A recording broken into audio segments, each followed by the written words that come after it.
Pod Castelinho, novo canal de divulgação científica, notícias e eventos da UFSPA e da saúde. Olá, sejam bem-vindas e bem-vindos ao Pod Castelinho. Quem vos fala é Carlos Daniel, estudante de medicina. E Andreus Ribeiro Matos.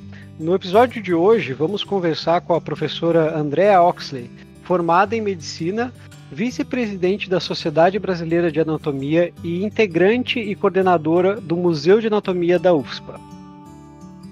Lembramos que esse episódio está sendo gravado respeitando todas as orientações de distanciamento social em tempos de pandemia da Covid-19. Cada membro da equipe do nosso podcast, além da convidada, está em sua casa conversando via computador. Bem-vinda então, professora. Muito obrigada, Andrews e Carlos Daniel, pelo convite. É um prazer estar aqui com vocês para a gente conversar um pouquinho.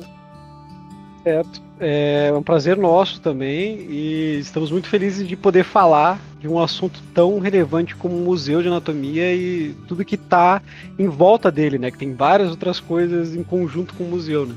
Então, para começar a nossa conversa, como que surgiu o projeto Museu de Anatomia da UFSPA? O Museu de Anatomia, na verdade, quando a gente pensou em organizar e criou ele, eu e a professora Arlete Ilby, que é professora da Neuro agora, a gente começou com uma ideia bem pequena, que na verdade era só de mostrar para os curiosos da universidade, os funcionários, os familiares dos alunos e amigos e tal, sobre mostrar as peças do laboratório de anatomia, porque as pessoas tinham muita curiosidade, estavam sempre espiando entre as portas e tal para ver as peças. Então a gente resolveu fazer isso de forma organizada, fazer uma semana isso para mostrar para as pessoas, assim, mas como um produto interno, assim, de consumo interno, né, para a comunidade e mais as pessoas, assim, mais próximas. Só que isso deu tão certo, assim, que as pessoas gostaram tanto e começou a vir tanta gente que a gente começou todo ano a organizar e a cada ano aumentando esse público e acabou que a gente se deu conta de que isso era uma coisa muito bacana, assim, e de muito proveito para quem fazia as visitas, e a gente resolveu então começar a abrir para público externo e começar a convidar escolas, e isso hoje é o objetivo principal do museu, assim. Passou assim por toda essa transição, e hoje a ideia do museu, o objetivo principal dele é justamente compartilhar conhecimento com as escolas da rede pública. E então o nosso público passou lá de 200 e poucas pessoas no primeiro ano para mais de 8 mil, quase 9 mil pessoas no último ano, em 2019. Eu acredito que isso também ajude muito essas crianças e adolescentes que estão indo visitar ali, né, o museu, a também se interessarem pelo ambiente acadêmico também, né, e verem como é que é o ambiente acadêmico ali dentro, né, verem como é que terem um pouco dessa ideia também de a gente estuda isso e vocês vão ter contato com isso também, né. Mas, sem dúvida, assim, eu acho que isso a gente já foi aprendendo, né? Nós começamos em 2008, então faz 12 anos, né, que a gente organiza esse evento. E eu acho que a gente foi aprendendo isso, assim, do potencial que isso tinha, né? Que passou dessa ideia só de mostrar coisas para compartilhar conhecimento, e aí a gente se deu conta do potencial que isso tinha para despertar o interesse, né? A gente via, assim, os alunos das escolas, tanto do ensino fundamental quanto do ensino médio, assim, que ficavam tão sensibilizadas, assim, e tão emocionadas de poder ir até a universidade, de poder ver o que era produzido lá e de ficarem surpresos que isso era uma universidade pública, né, que a gente se deu conta, assim, de que a gente poderia trabalhar mais ainda essa motivação para os alunos para eles entrarem no ensino superior, né, de verem que existe possibilidade deles entrarem no ensino público. E aí a gente começou a trabalhar essa ideia, assim, para tentar motivar esses alunos, assim, não necessariamente a estudar na área da saúde, né, mas de ter essa vontade de entrar na universidade, de ver esse ambiente, né, e poder querer participar disso, né. Isso eu acho que hoje, para mim, é a coisa que mais me emociona, assim, que eu acho a coisa mais bacana, assim, do museu, do que aconteceu ao longo do tempo. Eu acho muito bacana também. Sobre a questão do uso dos corpos, né, tanto para o museu, para a exposição, quanto para as aulas. A abertura do corpo humano e a dissecação de cadáveres ainda é um tabu, especialmente no Brasil, porque a gente tem uma população majoritariamente cristã. E a gente tem algumas questões em volta disso, né? Como o projeto lida com a questão para estimular a doação de corpos para a ciência, e se vocês já enfrentaram algum embate religioso ou alguma coisa contra o projeto do Museu de Anatomia. Carlos, esse é um assunto super interessante, assim, porque, na verdade, tudo que a gente pensa a respeito dessa questão da doação de corpos, ela não se comprovou, assim, não é verdadeira. Começando por essa questão religiosa, assim. O programa de doação de corpos da nossa universidade, hoje ele é referência nacional, assim, pela organização, pela quantidade de pessoas cadastradas, pelo número de corpos que a gente recebeu. E a gente aprendeu também muito, assim, o museu foi crescendo junto com o programa de doação, né? Porque por a gente receber corpos é que a gente pôde fazer aumentar a exposição, aumentar acervo, melhorar a qualidade do que a gente faz, né? Mas, assim, a doação de corpos em si, hoje, ela ainda é um tabu, mas, na verdade, no sentido do desconhecimento, né? De as pessoas não sabem da possibilidade de doar o corpo. E essa questão que a gente pensa, assim, que as pessoas teriam preconceito contra a utilização do corpo, ou por serem religiosas, seriam apegadas muito ao corpo, o que a gente viu estudando o perfil do doador, e a gente publicou trabalho em revista científica, internacional, boas, de bom nível, assim, mostrando que, na verdade, o perfil do nosso doador inclui pessoas religiosas. Aliás, quase mais de 90% das pessoas que se cadastram no nosso programa, elas têm alguma crença religiosa, são cristãs todas, e isso não tem absolutamente nada a ver com a ideia de doar o corpo, né? Porque a ideia de doar o corpo é para poder ajudar, né, na formação dos profissionais da área da saúde, e a gente vê que essa é a principal motivação de quem doa, né? Porque isso a gente perguntou também nesses trabalhos, e a gente conseguiu avaliar isso, então, avaliando, assim, respostas de mais de 500 doadores, né? Então, o que a gente sabe é que a questão religiosa não é uma questão importante. Então, realmente, nós nunca tivemos nenhum tipo de qualquer tipo de embate, de dúvida sobre isso, né? Porque quem nos procura voluntariamente para doar o corpo, com essa ideia de ajudar o próximo, que é uma coisa super cristã, assim, né? Super bacana, né? Então, isso não tem a ver, pelo contrário, quanto mais religiosa for a pessoa, quanto mais boa for a pessoa, quanto mais ela tiver vontade de doar, mais ela quer ajudar, e o corpo faz parte disso. Então, eu acho que o museu tem um papel legal nessa questão de desmistificar a utilização do corpo para o ensino. Então, quer dizer que a UFSC ela recebe doações suficientes, né, para fazer as aulas e as pesquisas? Sem dúvida. Hoje, nós somos autossuficientes, assim, né? Vamos dizer assim, tudo que a gente recebe hoje com o programa de doação, os corpos que a gente recebe anualmente, eles são suficientes para todas as atividades que a gente tem de ensino junto à disciplina de anatomia, mas também a gente utiliza para outros fins, né, para cursos, para oficina de dissecação, para preparar peças para o museu, para treinamento cirúrgico, para outros tipos de cursos, né, porque nós temos completa, assim, suficiência nesse sentido, né, a demanda que o programa tem hoje, né, assim, entre cadastramentos e corpos que a gente recebe, isso hoje é suficiente para todas as nossas necessidades, sem dúvida. Então, o Museu de Anatomia não precisa nem fazer algum projeto, algum né, um planejamento para estimular as pessoas, porque, na verdade, ele já recebe, né? As pessoas se voluntariam para entregar, então, né? Então, nem é necessário isso, né? Não é bem assim, porque, na verdade, isso é como qualquer coisa, né? Todo mundo sabe que tem que doar órgãos, e aí toda hora tem campanha para lembrar as pessoas, olha, vamos doar órgãos, né? Assim. E a doação de corpos é a mesma coisa, né? Então a gente volta e meia faz, porque assim, a população aqui do Rio Grande do Sul, tem outras universidades que criaram programas de doação também. Então aqui no Rio Grande do Sul as pessoas têm mais a informação, recebem mais a informação, mas essa informação todo ano tem que ser relembrada. Então assim, faz parte do nosso projeto essa campanha de esclarecimento da população a respeito da possibilidade da doação. Então as pessoas não doam porque não sabem que podem. Quando descobrem que podem, muitas pessoas se cadastram para doar, né? Então, na verdade, a gente tem que fazer todo ano uma reportagem, a gente faz em jornal, televisão, rádio, alguma coisa, para lembrar a população dessa possibilidade, né? Então, isso faz parte da estratégia do programa, né? E a gente, inclusive, analisa o perfil do doador justamente para tentar pensar, assim, aonde que a gente tem que divulgar, quem é o nosso público, né? Que ouve e se interessa por isso. Sim. E na doação, como que é o procedimento, então, né? Da decisão para doação até chegar ao museu de anatomia? Como é que seria isso? A gente tem a campanha de divulgação, as pessoas têm informação sobre isso, daí quem se interessa entra em contato com a universidade, a gente manda documentação, isso pode ser mandado pelo correio, pela própria pessoa baixar pelo site da universidade, ela faz a documentação, tem um documento que ser registrado em cartório e nos manda, daí ele fica cadastrado. Quando ocorre o falecimento dessa pessoa, e isso é uma coisa muito importante, assim, a pessoa tem que discutir isso com a família, de que ela vai doar, porque quando ela falecer, a família que nos avisa. Daí, quando ela falece, a família avisa, a universidade busca esse corpo dentro de todo um trâmite legal que envolve esse processo. Aí o corpo é trazido para a universidade. Então, depois que ele vai para lá, ele tem um período de preparo, esse preparo é longo, são várias etapas de preparo que duram quase um ano para que a gente possa utilizar o corpo, né, que ele esteja em condições de ser utilizado. E aí, depois que então ele vence essa etapa toda de preparo, é que ele vai ser utilizado.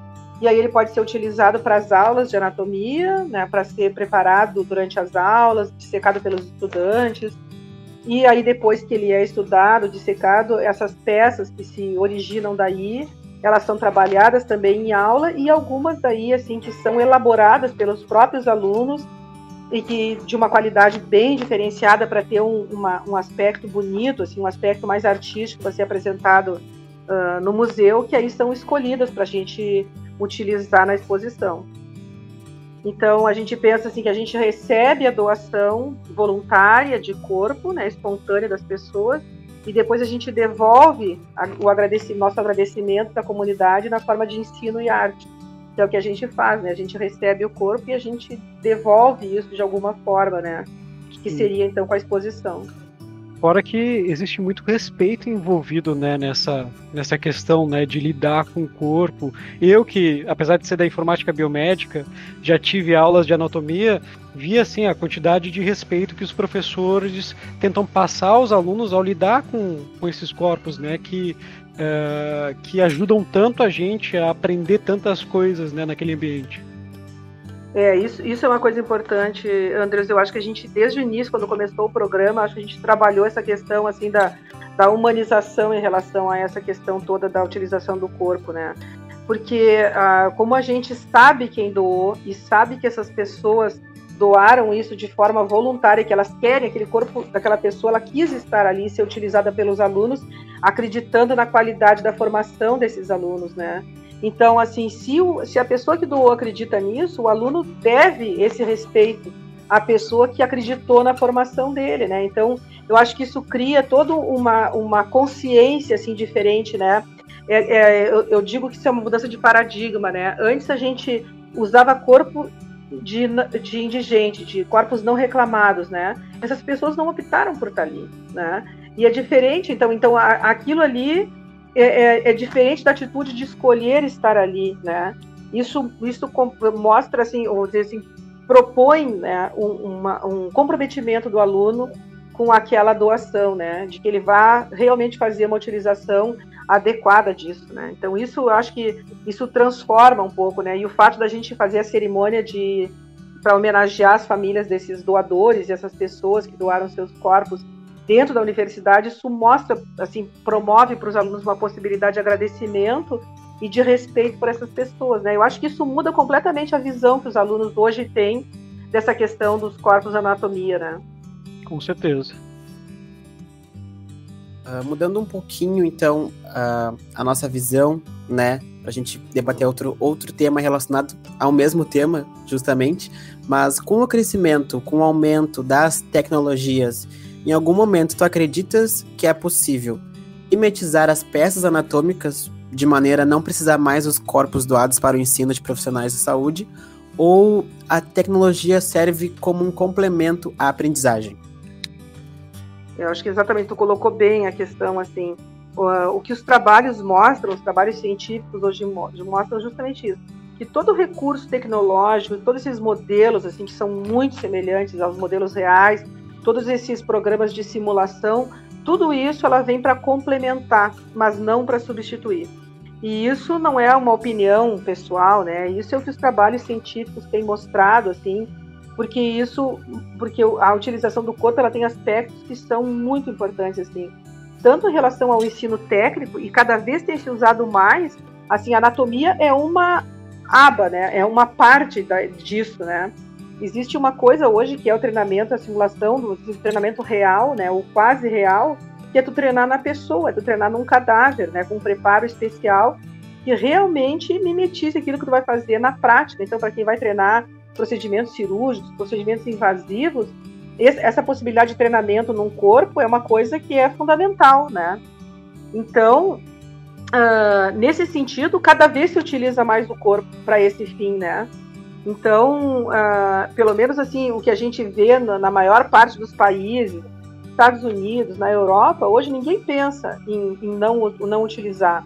Economicamente é muito mais barato trabalhar com modelos, né? Mas do ponto de vista prático mesmo, do aprendizado e de trabalhar essa questão, que era o outro aspecto que eu ia falar, que é da humanização, do desenvolvimento da ética, trabalhar ética e humanismo com os alunos, isso para a percepção da morte, desses conceitos todos, utilizar o cadáver, isso é insubstituível, né?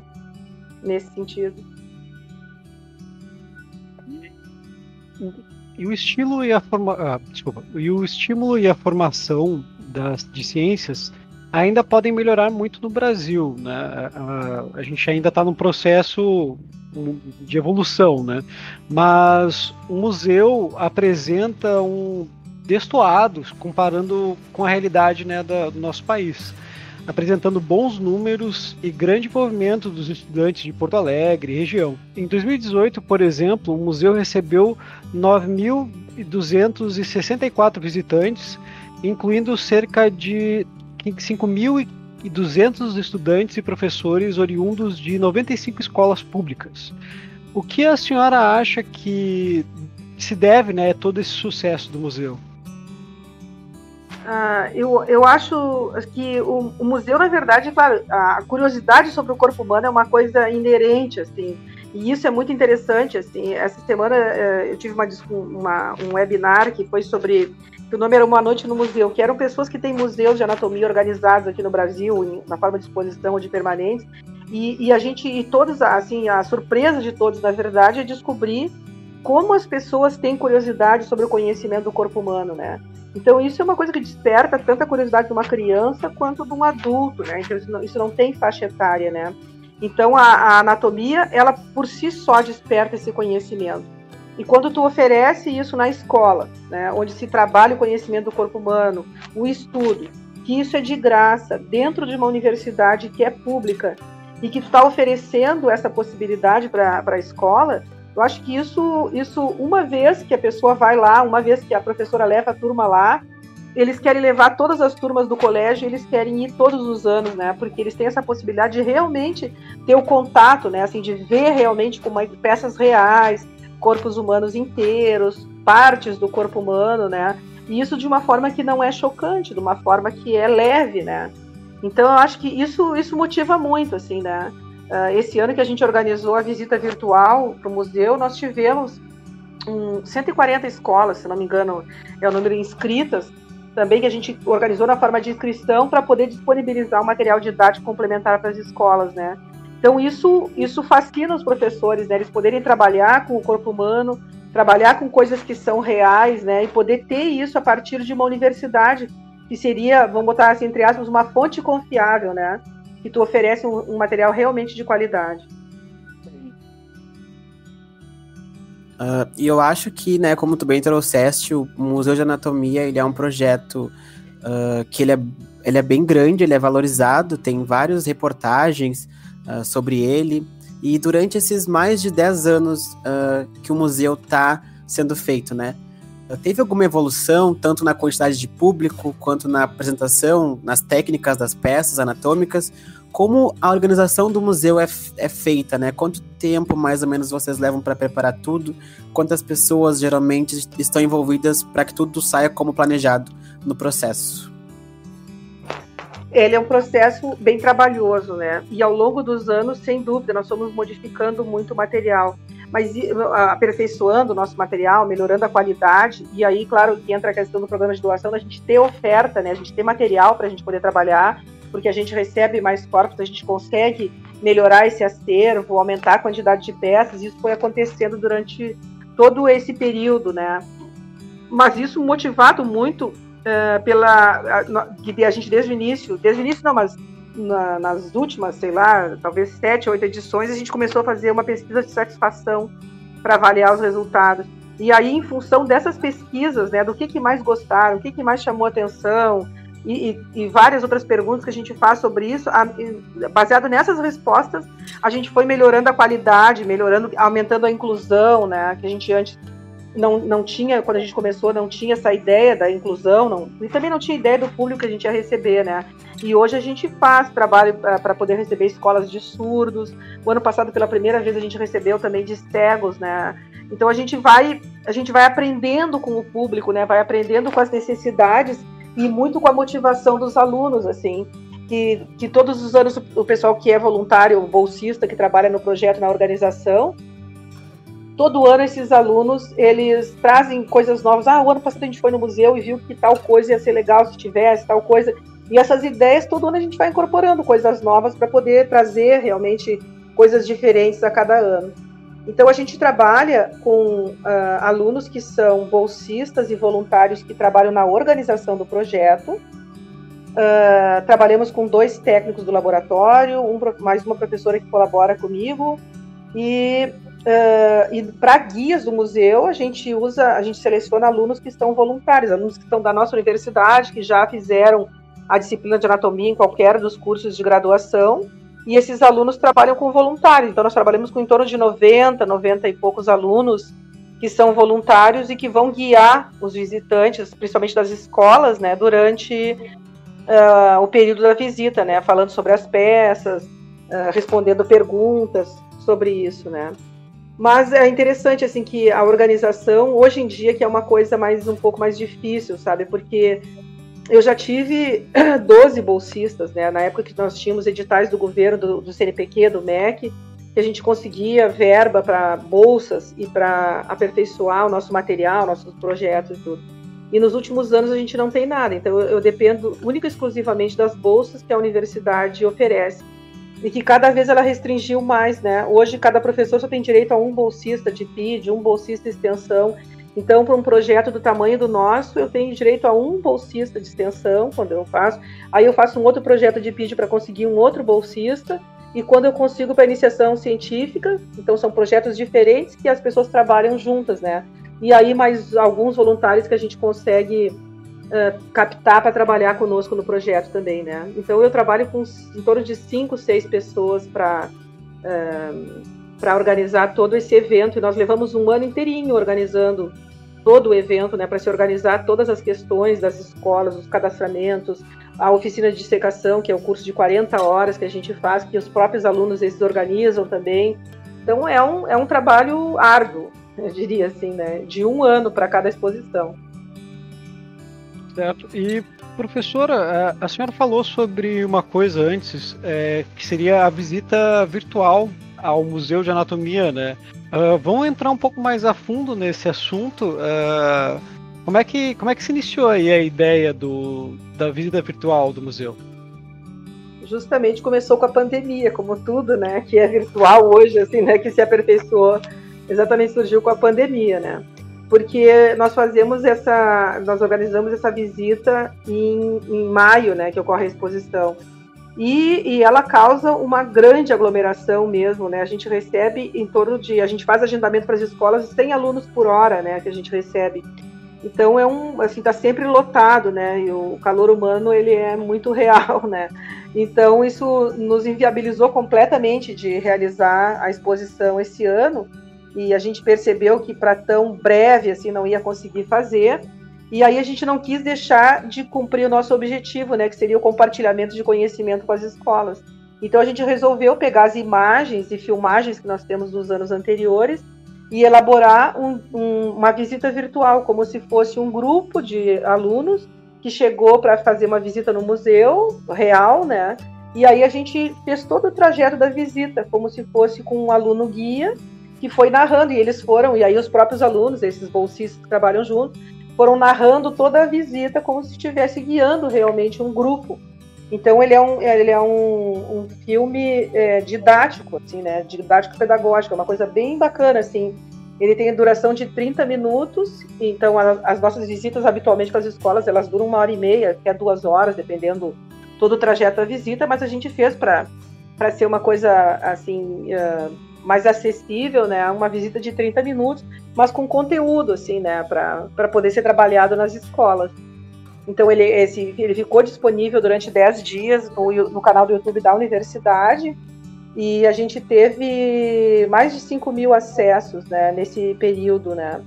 Fora as escolas que se cadastraram, né, que a gente colocou um link para o cadastro no site da universidade, e essas escolas se cadastraram para poder receber um material complementar. Então eles usavam o vídeo para trabalhar na sala de aula e receberam um material complementar, que era que os alunos elaboraram umas cartilhas, né, com os órgãos para identificação das partes dos órgãos, então uma cartilha para colorir. E aí colocamos junto uma cartilha de educação sexual, um vídeo do pessoal da Liga do Trauma ensinando reanimação, assim, para leigos mesmo, e mais um vídeo do pessoal do Rondon, do Projeto Rondon, orientando, assim, ensinando como é que pode se entrar na universidade, né? Como é que a gente faz para entrar lá na UFSC, para estudar na universidade pública. Então foi uma coisa bem, assim, bem voltada para esse público-alvo pra gente, assim, pra gente não deixar esse ano de fazer alguma coisa. Tu trouxe a questão do Museu de Anatomia ter sido dessa maneira nova, né, virtual, e alguns vídeos foram para o YouTube, né, mas tu trouxe também que eles não estão mais disponíveis.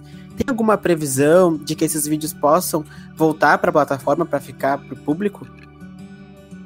Sim, a gente teve esse grande acesso, assim, a grande busca, né, também das escolas.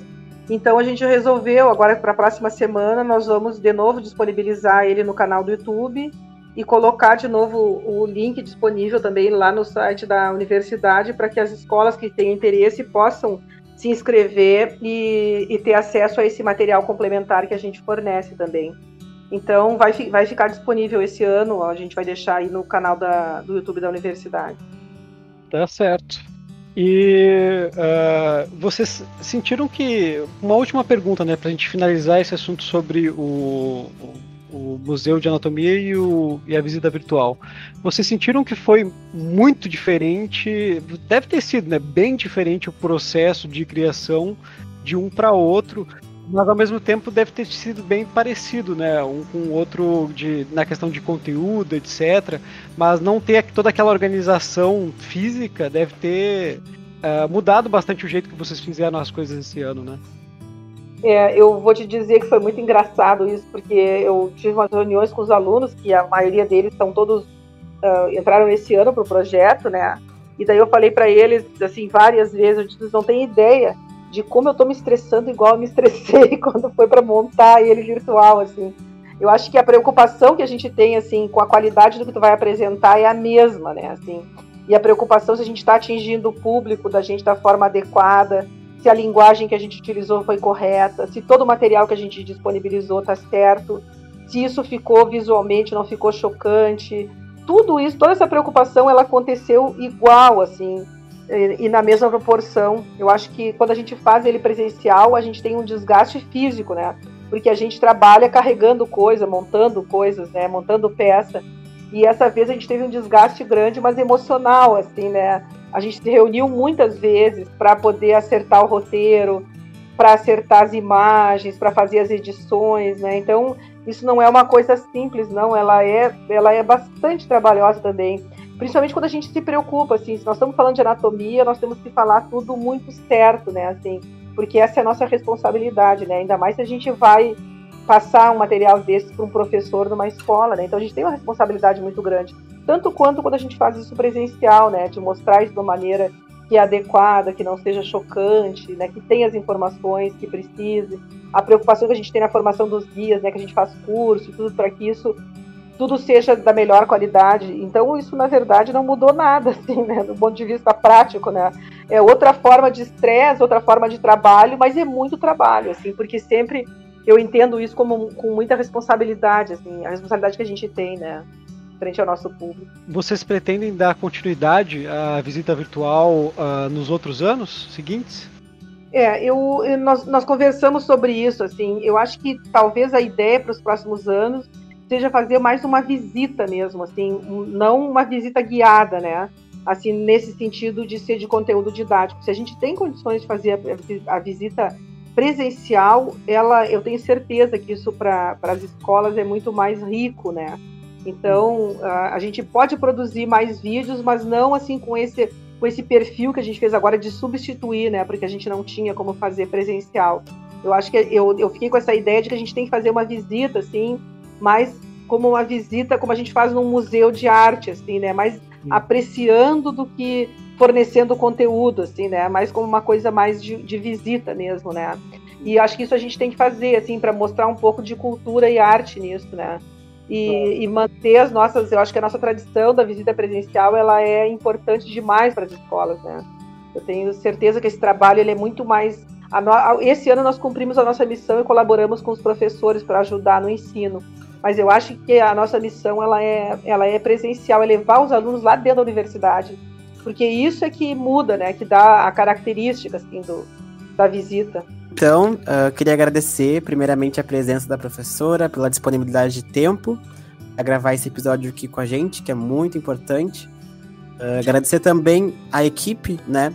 A Laura Moraz e o Maico Triaca, que fizeram a pesquisa, a Camila Rosado e a Laura Moraz, que fizeram o roteiro. A locução ficou por conta do Andrews Matos e eu, Carlos Daniel, e a edição pelo Vinícius Soares e o Felipe de Assis Ribeiro.